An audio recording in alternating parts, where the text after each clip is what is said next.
आज हम आपके साथ सुपर टेस्टी पुदीने के पराठे की रेसिपी शेयर करने वाले हैं।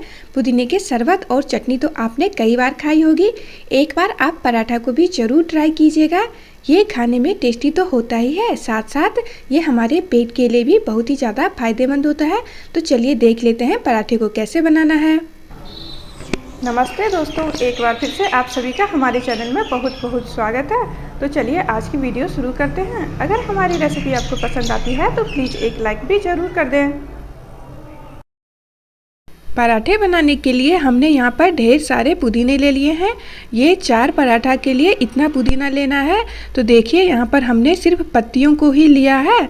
डंडियाँ जो होती है उसे आपको निकाल देना है और इसे 2 से 3 बार अच्छे से साफ पानी से आपको धो लेना है। धोने के बाद इसे बिल्कुल बारीक बारीक काट लीजिएगा आप। हमने पुदीने को धोकर और बारीक बारीक काट लिया है। अब यहाँ पर हम गेहूं का आटा ले रहे हैं। तो 2 कप गेहूं का आटा से हम 4 पराठा बनाएंगे। ये पराठा थोड़ा बड़ा बड़ा बनेगा। अब इसमें हम डाल देते हैं थोड़ा सा अजवाइन, आधा छोटा चम्मच लीजिए और हाथों से इस तरह से रगड़ कर डाल दीजिए पराठे में। आप इस पराठे को मैदा से भी बना सकते हैं, पर गेहूं के आटे से बनाइएगा तो काफ़ी हेल्दी होता है। अब यहाँ पर हम 1/4 छोटा चम्मच नमक डाल दिए हैं। अब इसमें 1 चम्मच देसी घी डाल दीजिए। घी डालने से पराठे का टेस्ट अच्छा होता है और पराठा क्रिस्पी बन के तैयार होता है। अब यहाँ पर हमने जो पुदीने को काट के रखा था वो सारा का सारा डाल दिए हैं। अब नमक, पुदीने की पत्तियों को और घी को अच्छे से आटे में मिक्स कर लीजिए। तो थोड़ा सा इसे मसलते हुए और मिला लीजिए। अब यहाँ पर हम पानी लिए हैं, तो नॉर्मल पानी लेना है और थोड़ा थोड़ा पानी डालते हुए एक सख्त सा डो तैयार कर लेना है। तो इसे हमें रोटी के आटे से थोड़ा सा सख्त रखना है और पूरी के आटे से थोड़ा सा नरम रखना है। पूरी का आटा काफ़ी सख्त लगाते हैं तो उतना नहीं लगाना है।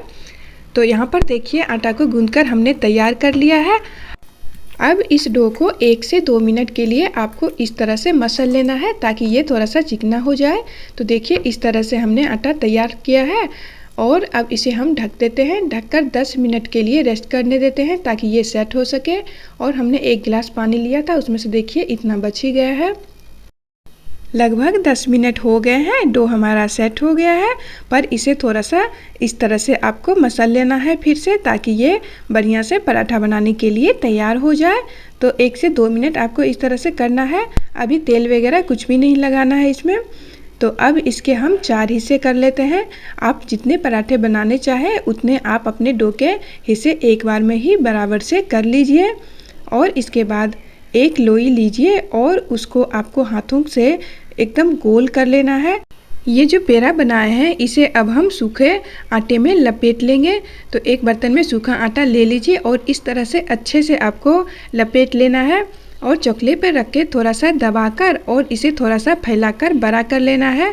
तो देखिए इस तरह से हमने इसे बड़ा कर लिया है ताकि जब इसे हम बेलें तो ये बड़ी ही आसानी से बनकर तैयार हो जाए। बेलन को इस पेड़े के ऊपर हल्के हाथों से दबाते हुए और इस तरह से देखिए घुमाते जाइएगा तो एक बड़ी सी रोटी बनकर तैयार हो जाएगी। तो एक बड़ी सी रोटी बनानी है हमें। रोटी को देखिए पतला नहीं किया है, हल्का मोटा ही रखना है आपको। और ऊपर से आप इस तरह से अच्छे से इस पर तेल या घी लगा दीजिए। तो आपको जो मन है वो आप इसमें लगा सकते हैं। रिफाइंड तेल या फिर घी, इन दोनों में से ही कुछ भी लगाइएगा और अच्छे से लगाना है। अब इसमें हम थोड़ा सा मसाला डाल देते हैं ऊपर से ताकि पराठे का टेस्ट बहुत ही बेहतरीन आए। तो हमने यहाँ पर थोड़ा सा धनिया का पाउडर छिड़क दिए हैं और यहाँ पर थोड़ा सा काला नमक डाल दिए हैं इसके ऊपर। आप थोड़ा सा अमचूर का पाउडर लीजिए और इस तरह से आपको डाल देना है। और थोड़ा सा यहाँ पर हमने तीखा वाला लाल मिर्च का पाउडर भी ऊपर से इस तरह से हम डाल दिए हैं।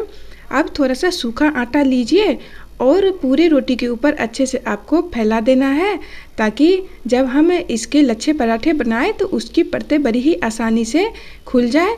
तो आटा आपको अच्छे से पूरे रोटी पर फैलाना है। तेल की वजह से आटा जो हम लगा रहे हैं तो वो अच्छे से दिख नहीं रहा है। तो आटा हमने इस पर डाल दिया है। अब देखिए आधे इंच पर इस तरह से आपको इसे मोड़ते जाना है और ऊपर से हल्का हल्का आप दबाते जाइएगा। तो देखिए इस तरह से हमने कर लिया है। अब इसे गोल कर लेना है एकदम, फिर से इसका पेड़ा बनाना है। तो देखिए जो हमने फोल्ड किया था वो हिस्सा ऊपर रखा है और इस तरह से मोड़ते हुए किनारों को पीछे सेट करके और अच्छे से आपको दबा देना है ताकि ये खुले नहीं। तो ये साइड वाले किनारे हैं, इसको बढ़िया से आप लॉक कीजिएगा और दबा दीजिएगा। तो देखिए इस तरह से ये बनकर तैयार हो गया है। अब चकले पर और इस पेड़े पर बहुत ही अच्छे से आपको सूखा आटा लगाना है और अब इसे बहुत ही हल्के हाथों से बेलना है हमें। ज़्यादा जोर मत लगाइएगा, नहीं तो इसके सारे परतें चिपक जाएगी। फिर वो जब पराठा बनाएंगे तो उस समय ये खुलेगी नहीं। तो हल्के हाथों से बेलते हुए आपको मोटा पतला जैसा पराठा बनाना है आप अपने हिसाब से बना लीजिए इसे। तो देखिए इस तरह से हमने पराठा बनाकर तैयार कर लिया है। एक पराठा आप इस तरह से बना लीजिएगा तो आपका पेट आसानी से भर जाएगा। तो चलिए इसे अब हम सेक लेते हैं। सेकने के लिए गैस पर हमने तवे को रखकर बहुत ही अच्छे से गर्म कर लिया है तवे को। इसके बाद गैस का फ्लेम मीडियम कर दीजिए और इस पराठे को तवे पर डाल दीजिए। डालने के 2 मिनट तक आपको कुछ भी नहीं करना है, ऐसे ही छोड़ देना है। कुछ देर बाद जब पीछे से हल्की सी सिक जाए तो इसको आपको पलटना है। तो वो आपको पता चलेगा कि ऊपर से आपको हल्का हल्का बबल सा दिखने लगेगा। तो देखिए इस तरह से सिका है तो हमने इसे पलट दिया है। अब दूसरी तरफ से इसे बहुत ही अच्छे से सेक लेना है जब तक ये अच्छे से पक ना जाए। तो हर तरफ इसको आपको घुमाते हुए और अच्छे से पका लेना है। तो इस पराठे को बनाने में आपको 3 से 4 मिनट लग सकते हैं। जब पीछे से अच्छे से सिक जाए तो आप इस पर 1 चम्मच तेल डाल दीजिए और अच्छे से इसे अलट पलट करते हुए सेक लीजिए। अब ऊपर की तरफ से भी हल्का हल्का तेल लगा दीजिए इस तरह से।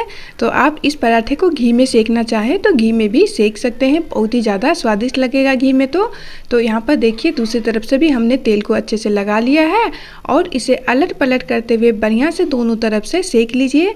तो इसी तरह से हम सभी पराठा को बनाकर तैयार कर लेंगे। तो ये पराठा हमारा बनकर तैयार हो गया है। अगर आपको ये लच्छा पराठा नहीं बनाना है तो आप सिंपल सा गोल पराठा भी बनाकर तैयार कर सकते हैं, बहुत ही ज़्यादा टेस्टी लगता है वो भी खाने में। तो ये देखिए कितना बढ़िया हमारा पराठा बनकर तैयार हुआ है। इस पराठे को आप अपनी किसी भी मनपसंद चटनी के साथ खा सकते हैं।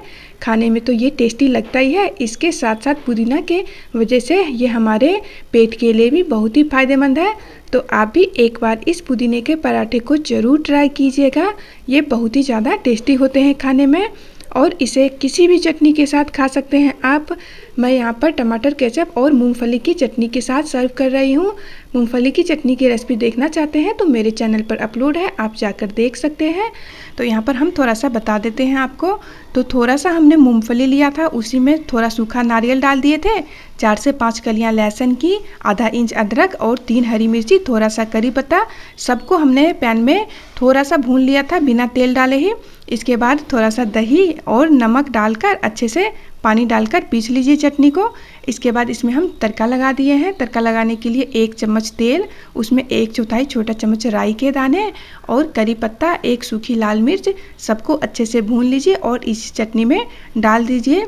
तो ये हमारी बहुत ही बेहतरीन चटनी बनकर तैयार हो जाती है। ये चटनी पराठे के साथ तो बहुत ही ज़्यादा टेस्टी लगता है खाने में। तो आप भी इस पराठे और इस चटनी को बनाइए और खा के कमेंट कीजिएगा कि आपको कैसी लगी। अगर वीडियो पसंद आई और रेसिपी अच्छी लगी तो प्लीज़ लाइक और शेयर भी ज़रूर कर दें।